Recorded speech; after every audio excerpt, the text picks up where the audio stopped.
Aquestes bèsties viuen molts anys.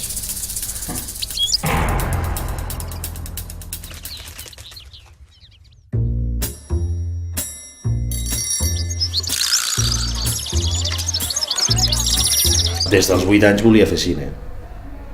I abans feia titelles. O paral·lelament. Vivíem en una comuna, allà al castell de Tavertet, en una comuna de gent que venia de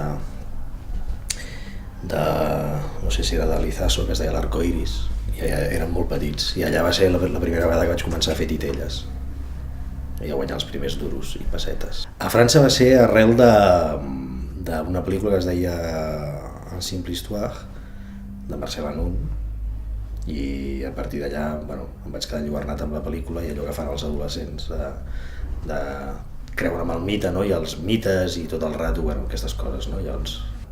I va ser un viatge molt interessant perquè em va servir per justament desmitificar-ho tot, no? I que de vegades hem de diferenciar l'autor de l'obra, no? En aquest sentit, no? És a dir, hi ha autors molt interessants que fan coses molt interessants, siguin pintors, músics o cineastes o fotògrafs, i potser no saben fer-se ni un ou ferrat, no? I aquest aprenentatge va ser molt interessant. I amb el Marcel Anun el que vam fer molt era prendre consciència de la precarietat en el cine, no? De que fer pel·lícules sense res, sense ni un duro, i sobretot havies de ser bastant enginyós en aquest sentit, no? Parties de l'austeritat i de l'austeritat doncs traies coses, no? Sí, la solució d'ara de la gent que estem fent cine és treballar a França, treballar a Amèrica, treballar a Àfrica, treballar a Àsia, on sigui, és a dir, sortir d'aquí, perquè no hi ha aquí està tot mort. Està tot mort, és com un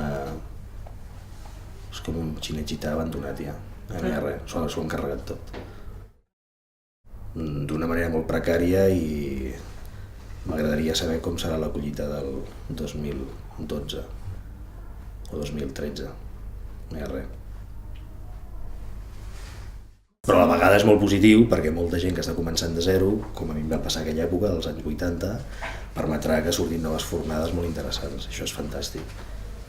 És a dir, i és allò la creació ve d'un sistema, no, com el Big Bang, no? Des del caos, des de la destrucció, hi ha l'harmonia i després surten coses. Això és fantàstic. Sí, en aquest sentit jo trobo molt interessant. Creativament en aquests moments és molt interessant. I veus a Romania el que s'està fent a 4 duros i altres països, és a dir, això és fantàstic. O sigui, són moments d'esperança. El que passa que és veritat que sense perspectiva i segons com l'estat d'ànim que tinguis aquell dia, doncs jo m'imagino que una persona amb 20 anys que vol començar a fer coses, doncs de cop i volta ho veu una mica descoratjador, no? I sobretot perquè en aquesta societat ultracapitalista l'únic que es facilita i l'únic que es dona empenta és aquesta cosa de la immediatesa de la joventut. No es té en compte que el cine o qualsevol creació en aquest sentit és una carrera a fons i que no es tracta d'arribar al primer i moldre, sinó que potser vas fent cercles, vas cap aquí, vas fent circuits cap allà i al cap de molts anys hi arribes, no? I a la vegada la creació és això. No és bufar i fer ampolles. No és aquesta cosa que ens vol fer vendre el capitalisme ultrasalvatge, que tots som joves, guapos i que tot ho aconseguirem a la primera. I que si veus una noia o un noi al carrer i t'agrada podràs follar amb ell o amb ella, no és així. Segueix sent una capacitat de curiositat. I a través d'aquesta curiositat, no? Observes. I a través d'aquesta observació fas un treball de construir una mirada. Pot ser més personal o pot ser diferent. Però segueix sent això, és a dir, vol dir la vida, viure les coses. Aquesta capacitat d'engrescament, no?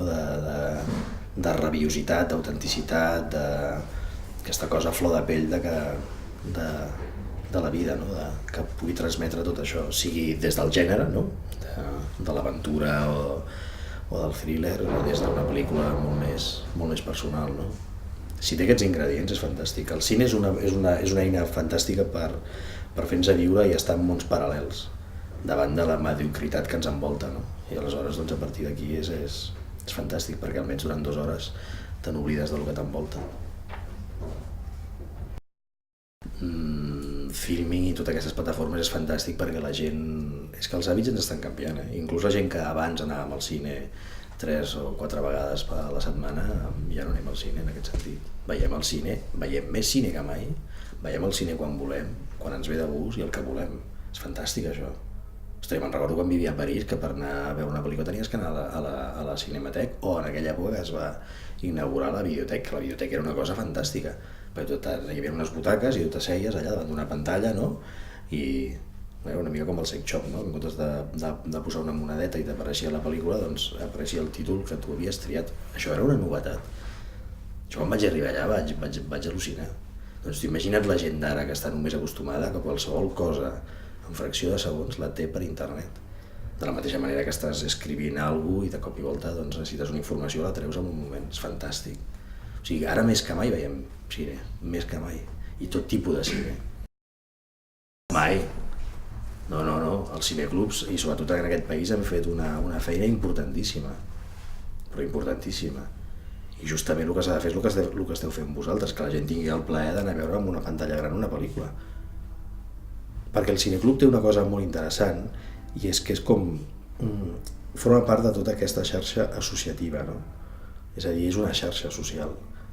I no és només anar a veure una pel·lícula, sinó és relacionar-se, anar a fer una copa, parlar... És molt més complexa. Llavors hi ha tot un teixit associatiu que és importantíssim. Si tu vas trencant això, crees una societat insolidaris, de gent que no es comunica, en aquest sentit. El cineclub o qualsevol activitat d'aquestes característiques et permet això. I el cineclub segueix sent en això, igual que el dels anys 70 o dels anys 80. Fa la mateixa funció i això no desapareixerà mai. Perquè la gent necessita anar junta, anar a veure una pel·lícula, comentar-ho, en aquest sentit, no? I no hem d'oblidar també el plaer de veure una pel·lícula en pantalla gran. Que això, a mesura que es vagi extremant tot, i que el cine torni a la barraca, no? Com els germans Lumière, en aquest sentit, i sigui un pur espectacle, i només sigui cine-espectacle en pantalla gran, els cineclubs o els museus o les filmoteques seran més necessàries que mai, perquè permetran visionar un tipus de cine diferent, i això és molt important.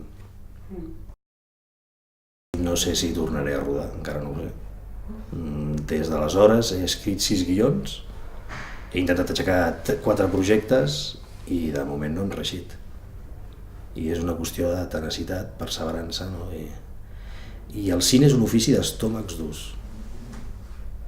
No només has de tindre una autoestima a prova de bomba i un orgull gairebé tentacular, no? O pluridimensional, que se't mengi tu mateix, sinó que has de tindre això, un estómac a prova de bomba, no? I sobretot molta paciència.